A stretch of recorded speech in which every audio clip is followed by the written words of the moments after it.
रत्नागिरीमध्ये 2 दिवसांपासून मुसळधार पाऊस सुरू आहे। आज देखील जिल्ह्याला रेड अलर्ट जारी करण्यात आलेला आहे। पावसामुळे जगबुडी नदीनं धोक्याची पातळी ओलांडली आहे। किनारपट्टी भागामध्ये तुफान पाऊस झाल्यामुळे काजळी नदीनं रौद्र रूप धारण केलं आहे। तर रत्नागिरीतल्या काजळी नदीची ही दृश्य आपण पाहतो आहोत। काजळी नदीचं हे विस्तीर्ण असं पात्र आणि हे पात्र अक्षरशः दुथडी भरून वाहत आहे। मध्य भारतामध्ये कमी दाबाचा पट्टा निर्माण झालेला आहे आणि त्याचमुळं सध्या कोकणाला पाऊस अक्षरशः झोडपून काढताना पाहायला मिळतो आहे।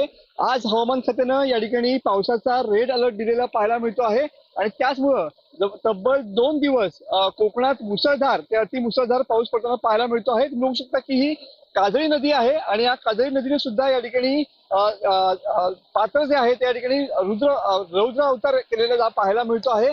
अक्षरशः सगळ्याच तालुक्यामध्ये या ठिकाणी 100 मिलीमीटरहून अधिक पाऊस या ठिकाणी झालेला पाहायला मिळतोय। ऐन गणेशोत्सवात देखील हा पाऊस अशाच पद्धतीने पडत राहिला तर चाकरमान्यांचे मोठे हाल होणार आहेत। कॅमेरामन समित गजनेसह मनोज डेले, TV9 मराठी, रत्नागिरी।